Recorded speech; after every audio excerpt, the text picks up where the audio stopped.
We are live. Good afternoon. Hello and welcome to Lifestyle Business. I'm Chris. And I'm Ann. And today we are excited to welcome back to the show the president and founder of Public Democracy, Eric Sapp, who you may remember from one of our Canada shows. The Canada season. Canada season.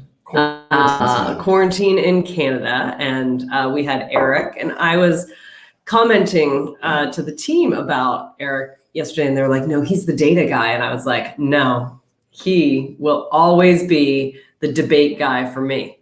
And so when we came back, we had a discussion. It was one of the big presidential debates, the presidential debate, in fact, and it was really fun. Like 4 years ago. I know. Wow. And then we had an election, and all seems to be well in the world. Anyway, whether he is successfully enrolling a fully representative sample of Black Americans and other marginalized communities into COVID-19 vaccine rollout plans, or creating data systems and processes to create more transparency and trust in the political information that is put on the web, Eric and his team are using big data. See, that's where they were like, he's the data guy, to deliver more equity and unique solutions on behalf of communities that are vulnerable or left out. But to me, he will always be the debate guy. And the predictor of the election results. So using data. All right. Do you want to talk about anything? He always puts me on the hook. So I thought I would switch the gears and put him on the hook. You are putting me on the hook. All right. Well, the one of the topics we've been talking about is what's going on with the economy here. I don't know if Eric will weigh in on this or not, but things have been very fired back up here in Healdsburg. We had a busy weekend. I think we previewed this last weekend, but we had all sorts of friends and family and people coming through town. People are out and about. Fortunately, now everybody's like vaccinated. We're like back to hugging, back to everything. Back to wine country. Hopefully more people will get vaccinated. We'll talk about that a little bit and be able to hug again.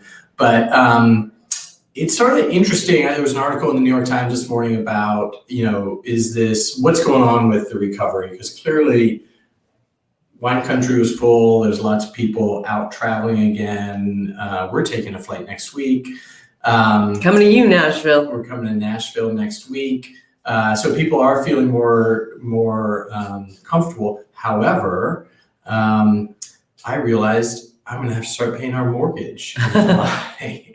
And there's been a lot of people on, we got a nice stimulus payment. Thank you. And there's been a lot of people on unemployment benefits. And all of these things are going to be coming to an end, I would imagine, although Biden is sort of, childcare and some of the important things are they're on the agenda. But, how do you pull some of this, capital out of the system in a way that doesn't create a crash? And so I wonder if there will be a reckoning at some point as people have to pay their mortgages, and then all of a sudden I'm not getting these benefits anymore. Well, judging from the way things are, people feel like a summer. I feel like summer of fun. I'm traveling. Right? I feel like summer of fun is the goal for most. Yes, I think everyone feels a little cooped up, and it feels like the fall is very far off. Although I guess it'll be here sooner rather than later, and I do think that is a good point, which is there will be a little bit of a retightening of the belts. Yeah. Although I also wonder if some of the stimulus work and package and infusion of capital into the system, it is a great experiment. Like we had this great experiment where everyone sheltered in place and we helped heal a little bit for a second the world and the planet. This is a great experiment of, do stimulus packages actually work? Right? So we will see if there are long-term effects that come from it. I know one exciting thing that seems like there's a long-term effect on is, or at least a medium-term effect, is the creation of new small businesses. Yeah, small business creation has been up. There was another New York Times article about that a couple of years ago, including in kind of underserved communities where business creation is lower. Arguably, infusion of capital through support means I can start a business. I have more tolerance for risk. Either that, or you got laid off, and that's what I was unemployment benefits. But yeah, it will be interesting. It's sort of one of those unprecedented times. So anyway. Our numbers are dropping, guys. Come on back. Well, let's get to vaccines. They're here to hear Eric, not us. Let's get to vaccines. There was also another article this morning about all of the vaccine, maybe not data-driven, maybe data-driven, I don't know, but the encouragement that's going on. Do you know that you can get free beer at Major League Baseball games if you're vaccinated? You can also get included in a multi-million-dollar lottery if you get vaccinated in Ohio. Two other reasons to move to Ohio. Sweepstakes for free flights on United if you're vaccinated. I think you said American Airlines. No, it's United. Yeah. Ooh. And United's bringing back alcohol in domestic flights, which I don't know why I care about that, but I do. So this is obviously tools for vaccine encouragement. I think Eric will join us and talk about. Well, I'm interested to hear about his thoughts on the effectiveness of those versus some of the more community-based approaches. He's probably like, guys, can't we focus on the data rather than gimmicks? Yeah, the gimmicks. They sound like gimmicks, but we'll take it. I mean, it is a very complicated topic, and it's a complicated topic as businesses. Like, do you require the vaccine? I feel like there are a few opportunities for us as a country, although, I mean, when we look at how well it's going, it's actually going pretty well. But we missed a few opportunities for encouragement, like the Vax Pass, Green Pass, I think they call it in Europe. But like the idea that like I could get people, like thinking back to this weekend, I wonder how many people, once you're vaccinated and fully vaccinated and you have, the effectiveness seems to be pretty good. Do people still care? That's, about the rest of Americans, and if they're choosing to be I just wonder if we care about it. Obviously we're talking about it and it's an important topic, but I wonder how much people do care. I don't know. It's very weird though, because psychologically the snapback seems often awfully abrupt. But anyway, let's get into it. Let's bring in the expert, shall we? And now he's an entrepreneur, a faith leader, and a political advisor, has spent his career supporting communities around the world to use big data solutions on behalf of groups that are vulnerable or left out. As a founder and president of Public Democracy, Eric and his team are pioneering the Data for Good movement, working with partners to bring responsible and ethical use of data to public policy and the private marketplace. Welcome back. Hi, how are you? Good. It is good to be back, and I think now my mission for this time is find not to have you think of me as just the debate guy, and definitely not the data guy. And this will set up where we're going next. Like what we try to do, I'd like you to say, hey, when he leaves next time back, he's the people guy, because everything we're doing in our data, everything that we're focused on, it is not about numbers. It is about people, and where we've had success is in that. Like each of those data points represents a moment in somebody's life where they were acting on a hope, intent. They were looking and seeking for something, and in a lot of data, that need was met or that need was deflected. And understanding that, I'm trained as a pastor, like this to me is my form, it's this ministry, and it is how we help and support.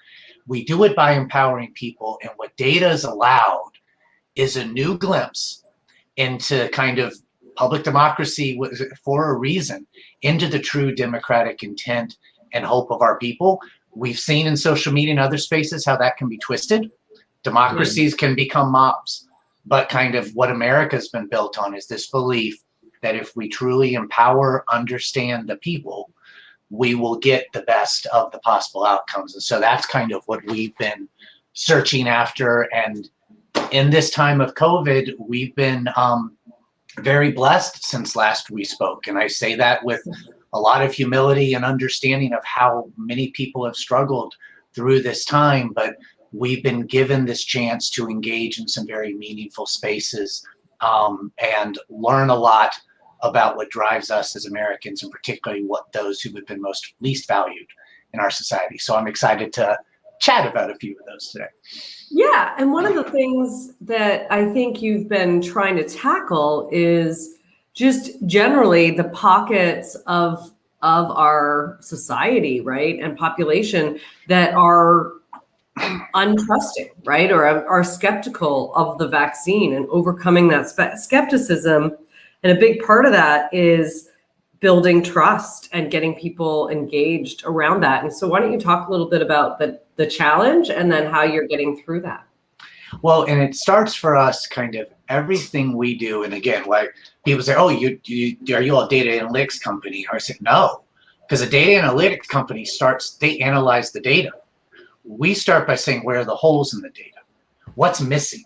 And that's often where the greatest knowledge, insight, and kind of understanding can come. And then how do you fill those holes? And so, in the context of vaccines, and let's spend some time on that work, because after the work we were doing with clinical trials, we ended up running one of the larger, it began as a hesitancy campaign, counter hesitancy campaign. And I'll explain why that's not what it actually ended up being, but it was about, how do you engage in the space? But even when we talk about hesitancy or trust, especially for those of us that have it, we have it for a reason. And there can be a little bit of this perspective, those people are hesitant, why don't they trust it? When they have been undervalued in our systems, when medicine doesn't work for them, when they get sent home with a Tylenol, when they are going to end up 24 hours in emergency surgery, it's not an irrational decision. When they live out in rural areas and their whole community's been wiped out by opioids, I think we talked a little bit about this in the last time. Yep. Like a Hail Mary for Trump isn't an entirely irrational decision when they're being told by my side, hey, well, we're going to shut down your plants, we're going to do these things. So a lot of it is understanding kind of where these people are starting from. And that's the point where you start to then rebuild trust, because what do they need? And so when it came to vaccines, we were starting, we were actually involved in the election and then in the Georgia runoff. And kind of as that was wrapping up, of course, right over Christmas, we all lost a lot of our vacation time. We kicked off this campaign the goal was understand and start to address hesitancy in primarily African-American communities, because there was all kinds of polling coming out, there were news stories, et cetera. This is the big problem. We've got to address it. And so that's where we started from. And we had been selected because of the success we'd had in the clinical trials and others with our moment-based engagement. Our initial goal, our task was find the moments when Black people are ready to learn more about the vaccine, engage in the vaccine, and then deliver them content, advertise to them, reach them, deliver them things of values in those moments. And the first thing that happened, and the goal, and then we were supposed to and send them to the best stuff that's out there. What is CDC doing? What are the big nonprofits and foundations doing? Send them to the best that's out there. And the first thing we realized as we started to look at the audiences is what was out there for them was horrible. It did not meet the needs they were reflecting. And a lot of it should have been common sense, whether if you're like me, if you're just a white guy who's been through graduate school, and you're looking at these things, and the idea is these people are vaccine hesitant. They don't trust the vaccine. And what the CDC and a lot of the civic engagement groups were doing was, so you need to get vaccinated for your family. That was one of the predominant messages, and we'll translate it into all these languages. Well, if you don't trust the thing, telling someone you should get it for your family, that just doesn't make sense, because I think it could be harmful, then it's not valuable for my family.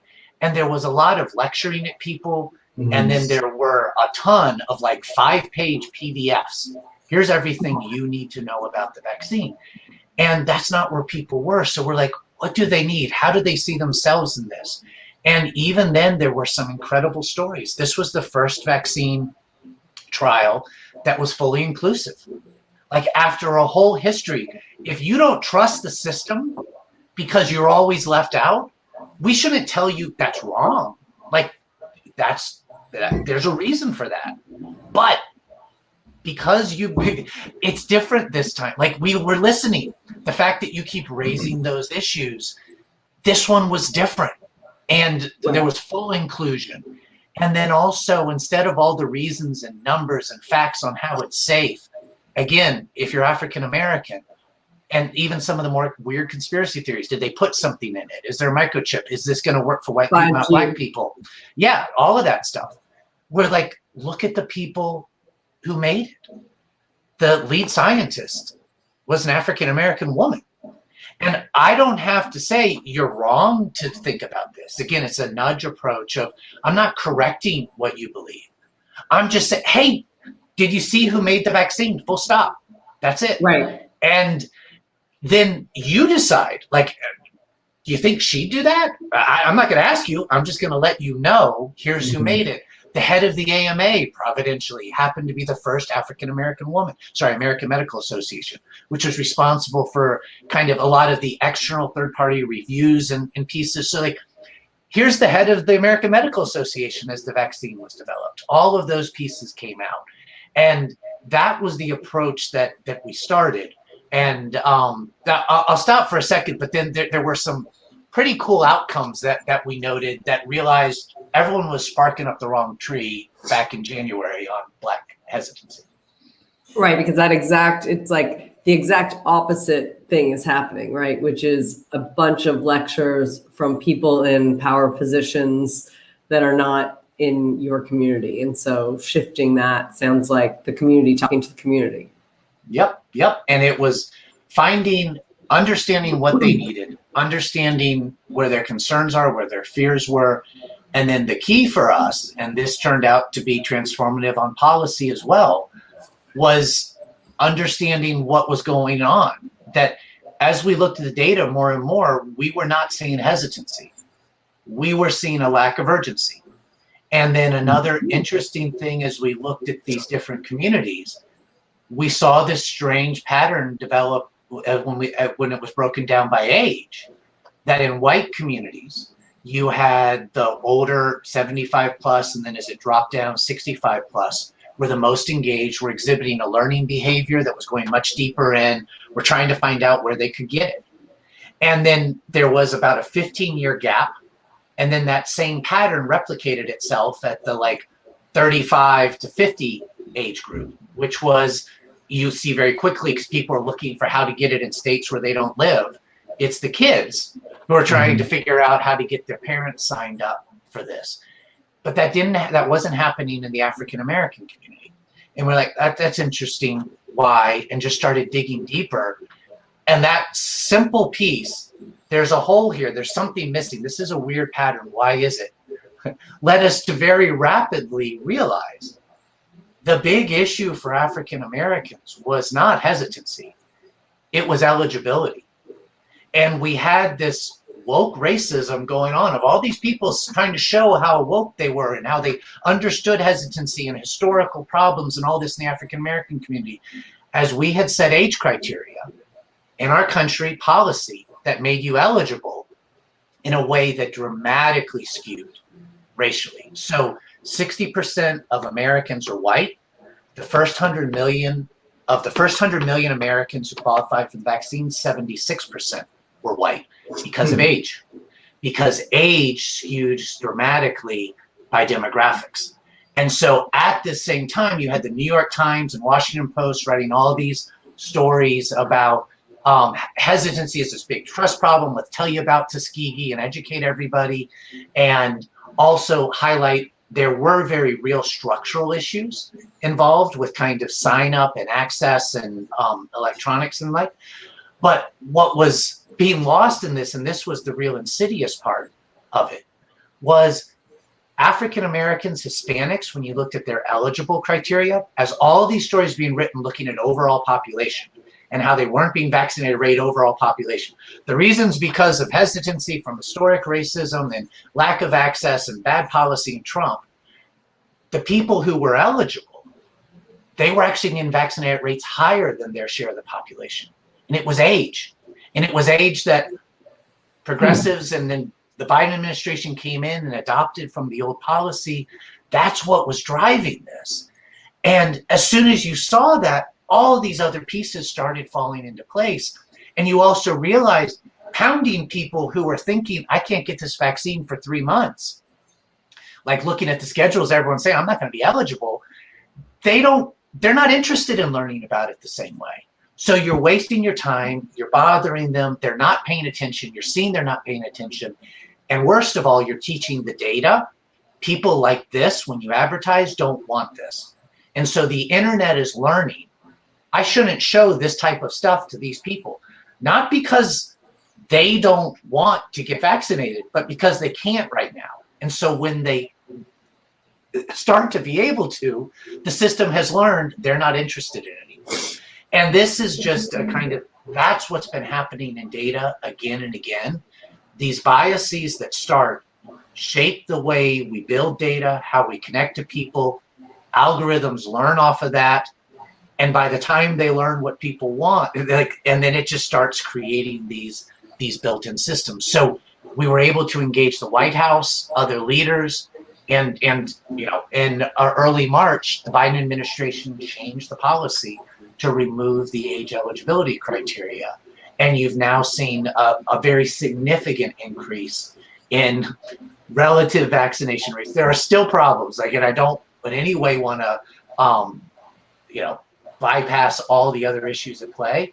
But what was, again, most tragic about the policy at the beginning, not only keeping people vaccinated, but the African American community, that they would have to wait for 3 hours on the phone to get their vaccine because the system wasn't working for them. But they were waiting for 3 hours on the phone to get their vaccine, as all the newspapers were saying they don't trust it and they can't get it and they don't want it. Which And then reinforces that message for that community. Well, that's that exactly. Doesn't reinforce, because we had a lot of those conversations back in January and February. We were having those conversations amongst our own community, you know, within Launchpad, about hesitancy. And I wonder how much of that was actually led by the headlines, right? We just started the show talking about 2 New York Times headlines. So if somebody says, well, I read in the Times that my community is hesitant, so it sort of reinforces this bias that actually it does. What the data doesn't. The data is, there's another rationale which you just explained, but you're sort of perpetuating it. Mm-hmm.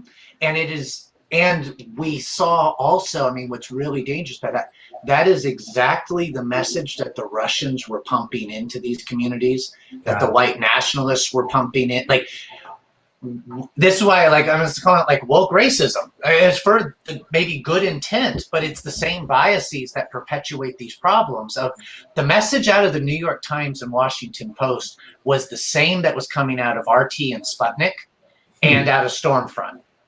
I mean, it was framed a little. I mean, it was different words, but it was the same basic message because of exactly what you said. When all you hear is everybody like you doesn't trust this, and even if you tried, you could never get it. That's suppression messaging. That is like just simple playbook for how you keep communities from having agency and wanting to engage and get involved. And again, it was for good reasons in a way, but it was that same bias. It was a different side of that same bias that created that problem. And you're seeing it now. Like, did you know? I don't know if it's still the same, but like a couple weeks ago, rural communities in America have the highest vaccination rates in our country. Mm-hmm. Like, you wouldn't hear that. You wouldn't believe that from as soon as when people finally figured out it wasn't Black and brown people that the hesitancy. It was all, now it's those, it was those stupid Trump people, and it's the rural areas. And we've been this is where the problem is And again, there is hesitancy there. There are political considerations. It's not that there is no truth, but when you only, this way I talk about holes, someone who analyzes a data set can do that well and find a truth in that existing data set. It is absolutely accurate based on that data, but when you're missing a big chunk, it also can become untrue. And we've been now for months hammering how rural communities are the problem. Well, rural communities have been doing better than Berkeley for a long time. And maybe we need to talk about what we can learn from rural communities. And even some of these, like I'll say it, crazy, like Republicans out in the governor in South Dakota and other places. They actually did a good job getting their people vaccinated. She's doing horrible things in other spaces, but you know, that worked. Instead of just, that's all bad, hey, there's something that can be learned. And when you start that process, it opens up the trust, it opens up communication, and there are things we can learn across the board. I think that is, go ahead. Yeah. Well, so give us some context for where we are now, because obviously this is changing so much month to month, week to week, and you know, we went from January at the rollout when it was nobody could get it, and now it's widely available. I talked about in the pre-show Biden's goal of getting first shot to 70% by July 4th. I mean, Canadians need to come down. Adopt a Canadian. Where are we now? What are the issues? Is it access? Is it hesitancy? Are we going to make this goal? Is this what we can expect for a rollout? What are you seeing? Based on the point of view that you have around this. Well, it's a really good question. It's an important one for us all to be asking, because I think one of the challenges with COVID is it's moved so fast that even by the time you've learned something about it, that's mostly wrong now. I mean, and by the time someone's researched it, and again, just with hesitancy, by the time the poll came out, the poll took a month to analyze the data that was collected from the questions being asked 6 weeks ago. And we're in a totally different world by the time it's published. And then by the time you've read it and the policies created off of it, it's gone in a different section. And we do now have a lot of policies and people finally getting the programs up on hesitancy that were designed for January, February, when that's definitely not where we are anymore. One of the challenges in the beginning of this year was there wasn't access. Like, you couldn't get it if you wanted it. So there was this, who's hesitant, who's unaware. How do we get the people who want it in? At this point in America, if you really want it, you've pretty much got it. And so we're shifting to different questions now. The people who are left, there's a lot more now who are truly hesitant. There's a smaller chunk that, and this is also important, there's a smaller chunk who right now say they will never get it. And again, the number of, if I had a nickel, or if I had a free beer at a Major League Baseball game, for every time a mainstream media source published a poll saying this is our problem because X% say they will never get the vaccine. And the number of stories that say, and that number has changed since last month, and this is a really problem because now this many say they will never get it. Those numbers change. We can affect what people say about those, but you've got a group that doesn't feel they want it now. You've got a group that's concerned. And then the other two issues that aren't getting enough attention is you have convenience and where is this on their Maslow's pyramid of needs sort of thing. And I may think, hey, and those other ones are maybe, in my view, some of the most dangerous, and that where they're being missed, but it's, if we don't get them soon, we could have some bad outcomes. Because if you live in a city, you are probably 5 minutes away from a place you can get a vaccine right now. This is a new problem in rural areas, and maybe certain suburbs or parts of cities where that's not the case. We need to start looking at where the gaps are in vaccination and being much more intentional about the pop-ups and the making it just easy and convenient for someone who's not planning to, or who's got a gazillion other things to get it. And the people, that same thing applies to people who, I've got to pick up my kids. Oh, I've got all these bills. My mortgage is coming back on, or my rent is now not abated the same way. And I got to get to work now instead of from home. I want to get the vaccine. I should get the vaccine, but I just don't have time. And those two groups are the ones that, as they miss it, especially if they feel like they kind of should, human nature is such that we will start rationalizing why we're not. Right. And so if it's not made easier, people will start leaning more into the disinformation side. Well, you know, and I heard it's kind of dangerous. So no one knows if it might have a side effect. So I don't feel quite as guilty about the fact that I'm just too busy, or it's a half-hour drive. And so those are some of the pieces that we need to look at now. But the other one that you all kind of teased at the beginning too is COVID. You know, it was a virus, and it was an economic condition. It was societal unveiling, how we redo the economy. There are a lot of other pieces of COVID and COVID recovery that are not just getting the vaccine, and a lot of those other pieces will help us get to the numbers we need to on the vaccine. And one that you mentioned was kind of the startups. We're doing a lot with, we're doing a big program, name hasn't been fully decided yet, but it's with One United Bank on, which is the largest Black-owned bank, on an equitable access to capital, to banking, to lending, et cetera. And one of the things we've seen in that is there's been this positive, huge explosion of single proprietor Black-owned banks. And you both had the two parts. There's been capital that's allowed them to do it, and a lot of them got laid off and they had no other choice. And so it was out of necessity that they've created their business. And we know small businesses are what drives a lot of our economy. It's the job creation, et cetera. A lot of them are keeping their nose above water, but frantically struggling there, where small influxes of capital, small attention to programs and resources to help them get their books in order, get that part-time person that allows them to plan the business instead of just keep things from falling apart, are what will grow these outcomes. And when I talk to, then you talk about the convenience and ability, those are also the things that have that ripple effect of, now I've got some part-time help, I can finally just run and get my vaccine. And that part-time help person now has a job, and so they can do it. And these things all interweave, that health inequities, social determinants there are not just about health. Economic inequities are not just about economics. All of these things intertwine.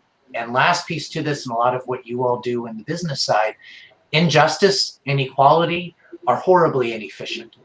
So there is a lot of money to be made in fixing this, in doing what is right.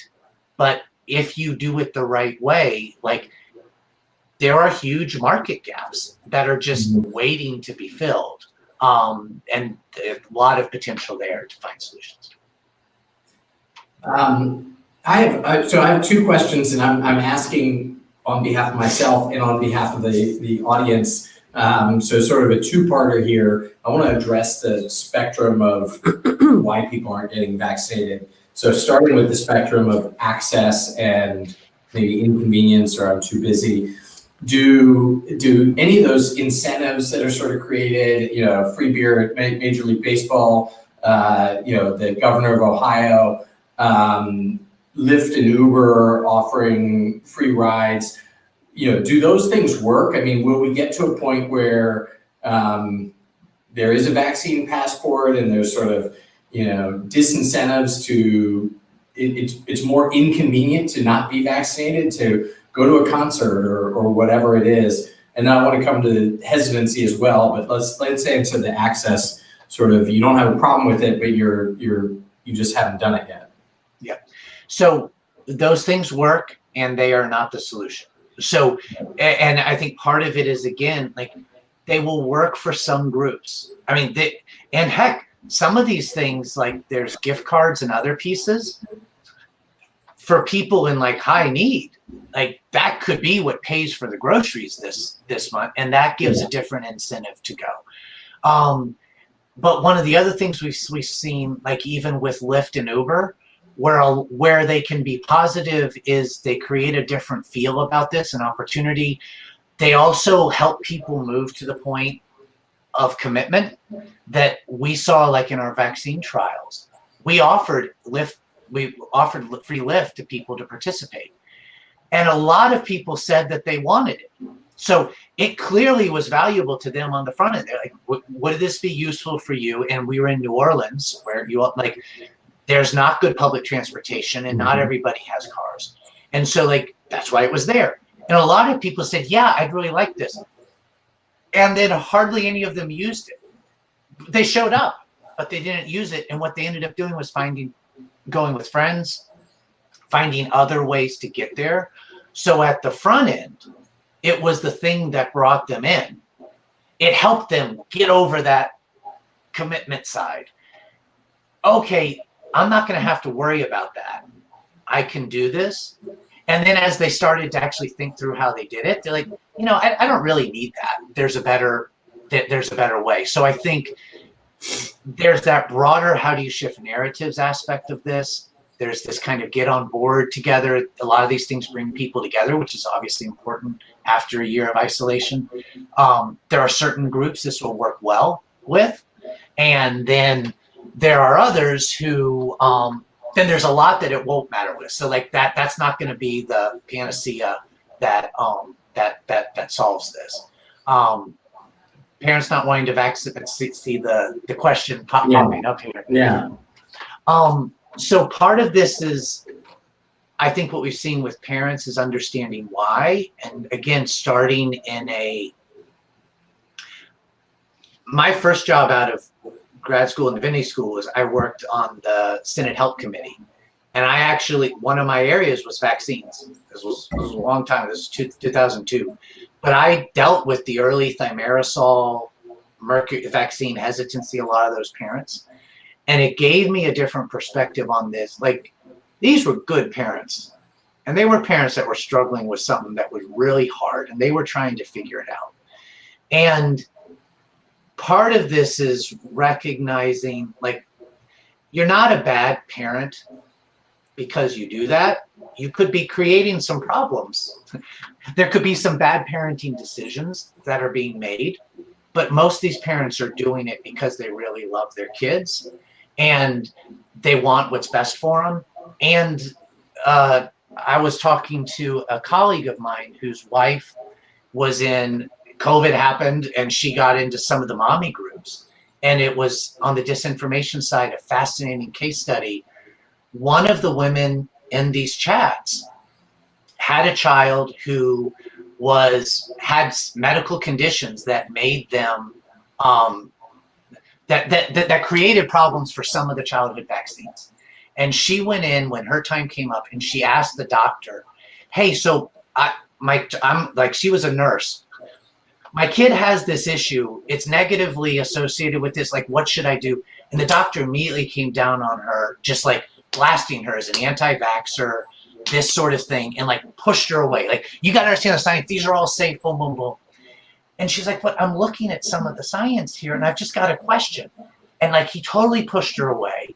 She went to another one. She asked the question on Facebook, got attacked as an anti-vaxxer. This is what's happening with COVID, the measles outbreak, and wherever, you're the reason. And suddenly she starts isolating. But also these group of women that know her circle around her, start supporting her. And what do? They go to look for stuff to help her feel better and show she's not alone. And suddenly, within this mommy group, all this, some of it whacked out, crazy, wrong, anti-vax stuff is being shared in support of this woman. So again, where those are a lot of kind of longer side stories, but where I say we're people, not data, you've got to start with understanding what's driving that. And when you do, there is not an answer for parents that are concerned about vaccinating their children. There are different answers for each parent, and what it takes is understanding what's at the root cause. There are some parents who should not be vaccinating their children against COVID, like full stop. Like we know that, the science says that. Most of the ones who are concerned are not in that category. And so what is it that they're concerned about, and how do we address it? Another group in the religious community, you've got a big pro-life contingent that is saying, and this is not just white people, this is one of the bigger issues in African American and Hispanic communities as well. I'm not going to get the vaccine because of my religious beliefs. The vaccine was made with aborted babies. And again, whatever you believe about abortion, about fetal stem cells, the truth is, again, progressives in public health is very, oh, we don't want to talk about that, so they won't answer. Moderna and Pfizer didn't use that technology. So Johnson & Johnson did. Moderna and Pfizer didn't. If that's a concern of yours, the Moderna and Pfizer vaccines are fine. You know, Southern Baptists said it's a pro-life imperative to take one of those vaccines. The U.S. Conference of Bishops said that. All these religious leaders have said that, but we're not sharing that information with them because public health gets really uncomfortable saying, well, these pro-life pastors are saying you should take this vaccine instead of this other vaccine because it doesn't use aborted babies. But to that community, suddenly, that's answered their needs. So with parents, it's going to be more, you know, again, it's going to be a one-off, each different question. And it starts with asking why, and then not correcting, but kind of this is what's worked in our campaigns, where we saw 40% increases in vaccination rates in response to these kind of nudge ads. Is we don't, and in our big anti-hesitancy, get vaccinated campaign, the entire website, nowhere did we tell people to get vaccinated. There was not a single call to get vaccinated. It was called actually, our vaccine, your decision. And at the beginning, like the public health people in the hospital, wait, your decision? And like we had an ad that was find out if the vaccine's right to you. And like some of the people, you can't, it's right for everybody. And it's like, well, I mean, actually, no, like your own science shows most everybody, but that's not where people are. Find out if it's right for you is an invitation to learn, to engage, and make your decision. And ultimately, what we need to be doing is giving people the tools and resources to make the best decision for them, and accept there will be parents who decide the best decision for them is not to vaccinate their kids on this. And we want that to be as small a group as possible, but the best way to make that small is by giving them more of the choices and trying to meet them where they are in the process. Yeah, I think it's interesting. Earlier in the conversation, you also highlighted this issue, which was the design, like if you're the, let's just pick on a big organization, right? So if you're the CDC, your desired outcome is more vaccinations, right? But the path there is very hard for you to understand that the path to more vaccinations may be different than the path you want to take, right? They want to say vaccinations are safe. Every single person needs to do it. Here's the data, here's the study, here's the information. They never want to say, this is how we did it differently this time, because that might suggest that last time wasn't done as well. When in fact, admitting, and we, as you know, when we go through all these things, the best thing you can do is admitting maybe things didn't work as well as they could have in the past does not make you bad or actually make your results inaccurate. It actually just makes you honest about the fact that, hey, we learned from this and we did these things differently, and therefore what it is. And I think these large organizations are so fearful of admitting that everything wasn't perfect, that they don't actually make the connection with the audience that they're trying to convince. And for those of us in white privileged worlds, we're like, check. I don't care if it was perfect or if it was good enough. We'll do it. We trust, we'll do this.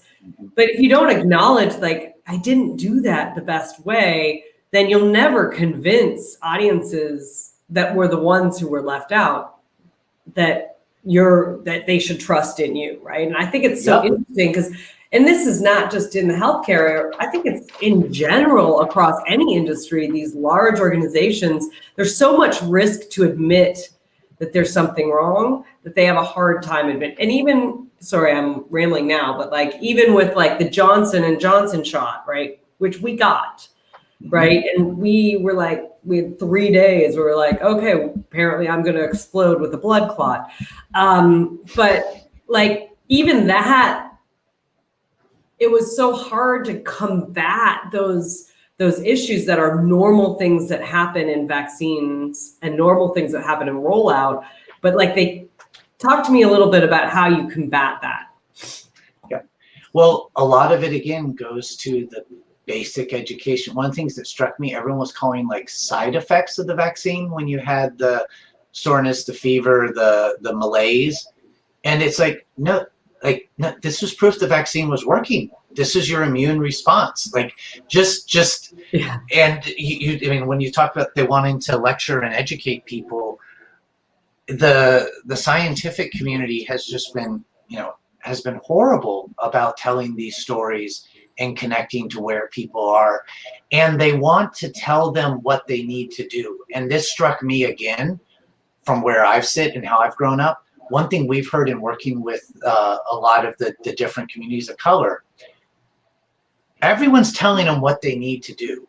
No one's asking them to help. Mm-hmm. And I think this also goes to the parenting question. Instead of this is what you need to do. This is what the science says. And like, we need your help. Help us. We none of us will be safe. Like, you can do this. You are part of this process, and tell us what you need so you can help us, instead of us telling you what we will give you so you will do what you need to do. Those elements are, some of it's semantics that you like talk to, well, that seems simple, but it's not being done. And those small differences make all the difference. And I'll give you another example that just continues to show the problem. A couple months ago, I think it was up until last month, the top referred keyword for people in America searching in Spanish for get the vaccine was Sputnik, the Russian vaccine. And that shows how pervasive and effective disinformation is, and the Russians are.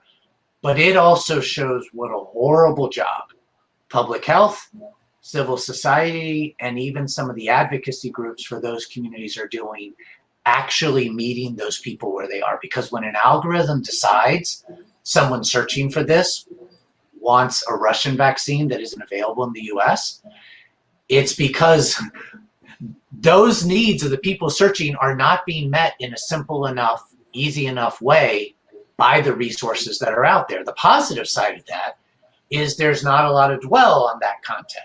People moved on through it because, you know what, you can't get the vaccine here, and that's what they wanted.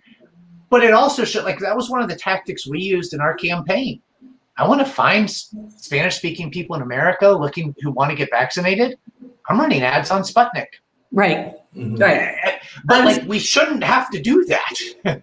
Yeah, it's not that you have to change the algorithm. You have to actually use the algorithm and the data that comes from that, and then decide. I mean, arguably, you could say that, like, if we picked on Facebook, which is really where the majority of this kind of disinformation gets spread, you could easily be able to identify what information is being spread that's disinformation, and then run an ad campaign that actually spreads information that points out that was disinformation. And it doesn't have to be like a call out. It literally could just be another equal campaign. You almost just like compete with the campaign directly. They have the resources to do that. Yep. Yeah. And I mean, one of the things, even on, and I am no fan, Facebook creates a lot of problems in our society. So what I'm going to say is not a defense of Facebook. Oh yeah. But as we've looked. Our Fijian nanny has basically said to her community, she's like, go get the vaccine. I don't care about this 5G thing. And she's like, but they believe it. They're believing it. Her friends are believing it, and that's what you need, is you need that voice to say that's BS, go out and deal with it and just get it done. Yeah. But what we've seen in Facebook on that, where that 5G thing came from somewhere. And what's fascinating as you look at the traffic flows and the data is a great deal of the disinformation being shared on Facebook and Twitter. It's a little different in TikTok, but on Facebook and Twitter is links. And so it's people linking in from disinformation outside that then explodes and gets amplified and shown to new groups. But they're getting drawn in through these disinformation, very sophisticated, curated content creators in the web that then is creating this portal into the social media that acts as this amplifier. But again, that means if you just try to treat in Facebook, you'll never be able to catch up. You've got to try, if something's spreading kind of like this, if you cut off these two before they come in, you can have a much bigger impact before the amplification. So you need to be engaging in social. You need people who, like what your nanny did, that was like, she didn't say, don't 5G stupid. How could you all believe that? It was, okay, you should still get the vaccine. Like, meet people where they are, but also engage them in the other spaces where they are. Well, I think that we're interested in, how to have the conversation with parents or, anyone around hesitancy. What I'm hearing from you, Eric, is, approach with empathy and compassion, not blast mode where you're saying you're wrong, here's the data. And this seems like a lesson beyond vaccine influence. Yeah, there's a lot. And where you're trying to get people is, you want to respect their agency. So you want to respect their ability to make their own decision, and give them the nudges and the the data in a way that's consumable, that helps them get there. Because it's not a you should do this, kind of It'd be so much easier if it was. patriarchal approach of this is what you must do. But yeah, I mean, how many people have ever changed their mind because someone told them they were wrong? Like, how many times does someone say you're wrong, especially you're an idiot, and you're like, oh, you're right. Never. Like, never. None of us do that because that's how we engage a lot of times. And so ask questions, understand, did you knows, not did you know, you idiot, but oh, that's interesting. Did you know this thing on the side? So I'm concerned it wasn't for me. Well, did you know that like 1 in 4 people who've been vaccinated have been people of color? Like there's been, however many millions, you're worried it's going to make you sick or it's not safe. Did you realize we're like, 70, what almost 65% of Americans have been vaccinated? I don't have the math right now. Or your uncle, your Republican uncle, America's rocking it right now. Did you realize we're like leading the world in vaccination? Like we're up pushing 65%. The Chinese are barely at 10. The Russians aren't even to 3. Like, yeah, we had some trouble early, but like we created the 2 best vaccines that are the safest and most effective and that the whole world wants. Like, isn't that awesome? Even if you don't get it, isn't that awesome? Like, that just changes some of those frameworks. And I celebrated Donald Trump last week. I'm sorry? I actually was like, you know what, Donald Trump, you didn't do worse than other places. Mm-hmm. Yep. Right now. And like that can open someone up to a conversation. And on the peer stuff too, like it's worth, we've been working with public health people. I got a couple emails from doctors that were very senior, working on vaccines. And the tagline was fully vaccinated and fully masked. This was last week. And I was like, okay, we're kind of virtue signaling on some of this stuff here, but you're not following the science if you're fully masked right now. I mean, it's your science, but like we all do this. And so acknowledging when you see something like, yeah, you know what? Like, I understand how you said that, or you heard this from this person. I just realized I can't stop wearing a mask because for so long, this was how I showed I was different. Like, how did that make you feel? What should I do differently? Just starting some of those different sort of conversations opens up then the beginning to, okay, maybe I'm not in full defense on this as the parent or the family member. You've admitted you were wrong on some of these things. You've asked me questions. You've shown how America's good on this or how my community is taken care of. I might now ask you another question. Oh, you're helping me. Well, I've been worried about this. What do you think? And, okay, or maybe even if you know, answer it, or why don't we look at this together? That's harder. That takes more time. But that's what it's going to take on a lot of these people to move them forward. Interesting. All right. Well, we've gone a full hour. I think we've gone the full hour. Oh my goodness. All right. Well, judging by what you're suggesting, Eric, Chris's style is going to be more effective than Anne's on this.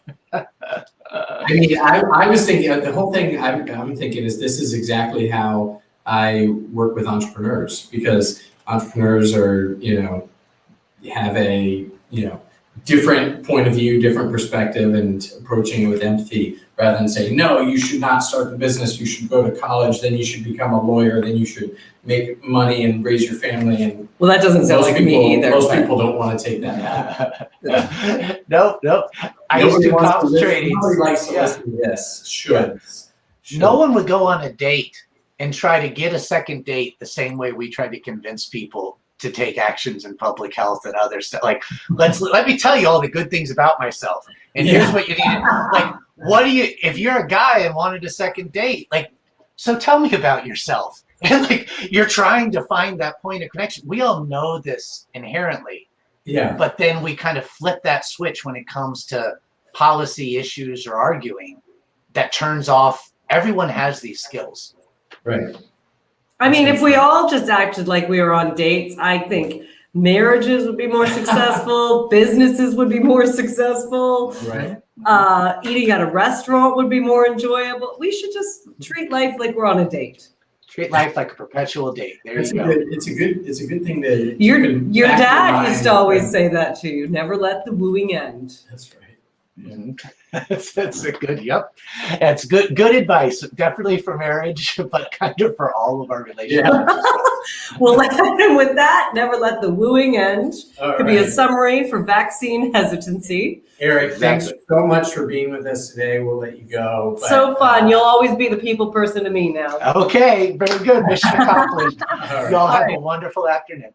Thanks, Eric. We'll say goodbye and we'll move on to some Men Per Magic and wrap it up for the week. All right. You want to start with Nashville? Sure. We're heading to you, Nashville. We're taking our first business trip since the pandemic and making our way out to East Nashville to refresh the office a little bit and meet some of our new members. And apparently Nashville is wide open. Fun. All right. Well, AGD Entertainment, an entertainment company at the forefront of innovation for the career development in the ever-changing music industry, is thrilled to announce the winners of their first ever 0 to 60 scholarship program designed for the developing 16 to 20-year-old artist. We're going to have to edit these a little bit. These are long. The inaugural recipients include 18-year-old Nicholas Edgerson from Atlanta and 18-year-old Damon McKinney-Tay of Nashville. Congrats to them. They're edited for us. All right. Well, congrats to them and everyone in Nashville. So in Newark, let's head over to Newark, shall we? Congratulations to L&M Development Partners and Type A Projects on breaking ground Phase 1 of Bronx Point, a mixed-use development in the South Bronx featuring a much-anticipated Universal Hip Hop Museum. And Dee Marshall, more shine for Newark. Dee Marshall and her company, Diverse and Engaged, were mentioned in the Harvard Business Review as an example of an agency that has diversity and inclusion at the core of their purpose, and as a recommended partner to companies looking for help in broadening their ecosystem. And everyone can get a ton of great advice and support from Dee. She is an OG member of our community and so valued. All right. You want to go? No? Well, thanks for joining Check us this so out. much today. Thanks for Eric, our people person, not data person. But that was a fascinating conversation. I know that I learned how to have the conversation with people who have a hesitancy around this, and we know people who do.